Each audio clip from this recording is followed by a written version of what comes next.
Hey guys, so this next video is not about me for once, but it's about someone that I recently met, and she just wants to have a chat about her struggles and how she manages it, and hopefully if anyone else is going through the same sort of thing, this video might give them a bit of insight into how to deal with the issue and get some help.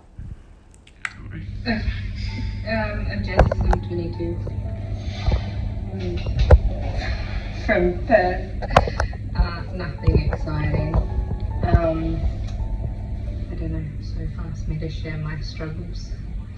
I was diagnosed with PTSD, anxiety and depression. And I guess that kind of fit for a while because it makes sense. And like, I have alopecia too, and that's very hard because my ex would rip out my hair, but you know, in school I wore a wig, so I was different to everyone else. I was not skinny like everyone else. I didn't have hair like everyone else, and I think that also set off a lot of anxiety. Didn't want to leave my house, didn't want to go to school, did anyway, was forced to. And you know, I think one time one of the boys in about year 8 came and ripped my wig off me, which was really hard because you know, I was 11 or something when I was diagnosed, and they were convinced I had a thyroid problem, and I didn't. They've tested me since being off medication, and I just feel like a medical anomaly really. I don't know, because I don't know that my diagnoses are accurate because I don't account for everything else. But you know, for a long time it was it's just borderline. She's just borderline. It's fine, you know. But I think I'm really proud of myself that I pushed through and spoke to 3 different psychiatrists and my psychologist, and that like we have a really extensive trauma history that doesn't make sense. And like there's issues with my parents that probably contributed to that, like the whole concept of little T's and big T's. So even if I didn't have sexual abuse in my history, like the chronic invalidation, the leaving, the drugs, the alcohol would have still contributed to that. I remember being about 4 and just being bored. Everything was empty. Everything was a blank slate.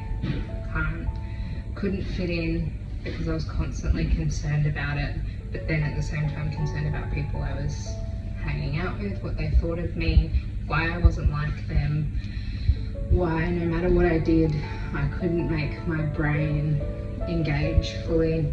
You know, I'd do everything.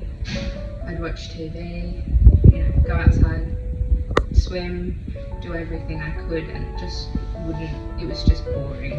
I was just so empty. And then I was 5, I went to a friend's house, and you know, we had a little incident there. It wasn't her fault, but you know, I hold a lot of resentment to her parents that they didn't protect me in their household. And then I think I just became withdrawn, and that only emphasized this boredom, this like chronic emptiness.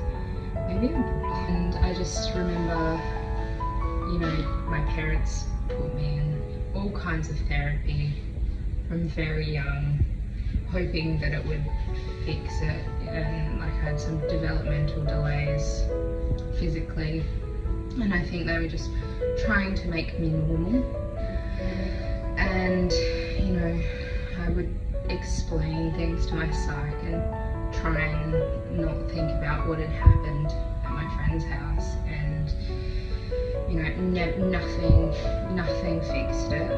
You know, I self-harmed very, very young in hopes that it might give me something to hold on to. And I think I was also very young when I tried to take my life for the first time, and that was, you know, I look back and I just think I wish I could have protected the small me and say that, you know, one day you'll meet people who aren't shitty.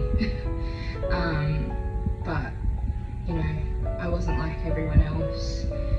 I felt like I looked different, talked different, acted different, my brain was different, and it was just, there was nothing there. The thoughts aren't auditory, everything just sits, you know, here. And, you know, so obviously like this cycle of self-harm continued just to try and fill some kind of void in my life, because I wasn't out doing anything. I didn't want to party because I was worried drinking and drugs would like affect me badly. And then I had a second incident at a house party that all my family were at, and like again, like feel massive amounts of resentment to people for not protecting me, even though I was like 16, could probably have protected myself, but also felt very emotionally young and like I couldn't say no.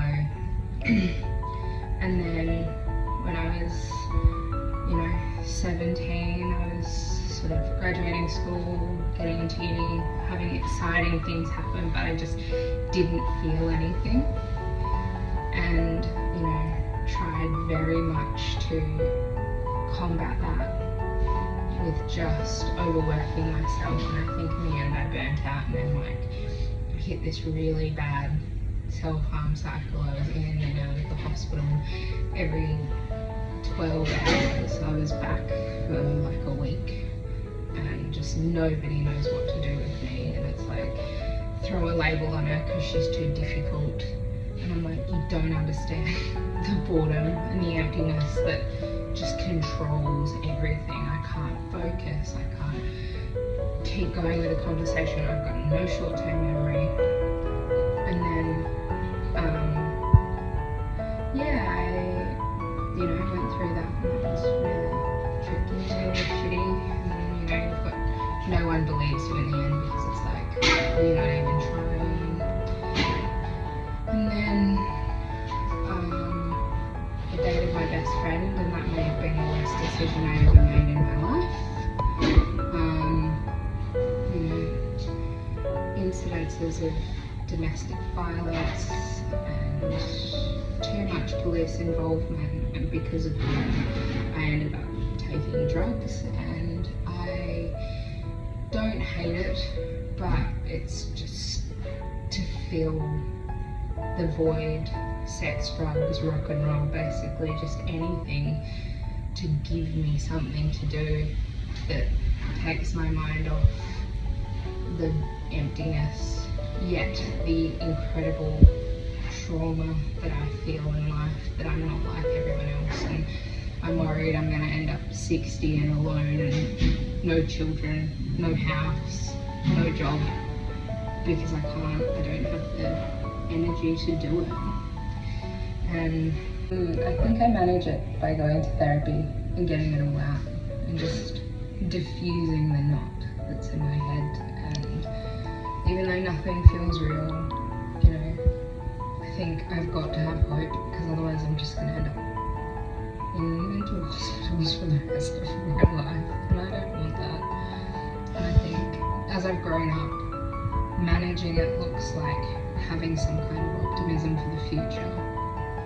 Even though I'm scared of living at the same time, I think even though this drug might not work and that might not work and sex doesn't fix it and love doesn't fix it, there's got to be something in me that says I'm going to stick it out because something might work. And it's advice I said to my ex. I said, you know, you might not want to be alive in 3 weeks' time, but what if you are? What if your best efforts don't work and you're still here? And I think I need to take on my own advice, and I think I have, that if I am alive in 5 years, I need to be doing something. And that's about the only hope that I have, is that if my best efforts not to be here don't result in that, then I'm going to be stuck in the same cycle, so I've got to break it somehow. Keep the faith in whatever you believe in, even if that's means. Even if it's that, just hold hope in something. Otherwise, you'll have nothing to hold on to. And even if that's in yourself, you know, you just have to hold on to hope that something might work one day. It might not be invented yet. And that's it, guys. Just remember never to be ashamed of mental health, okay? We got this.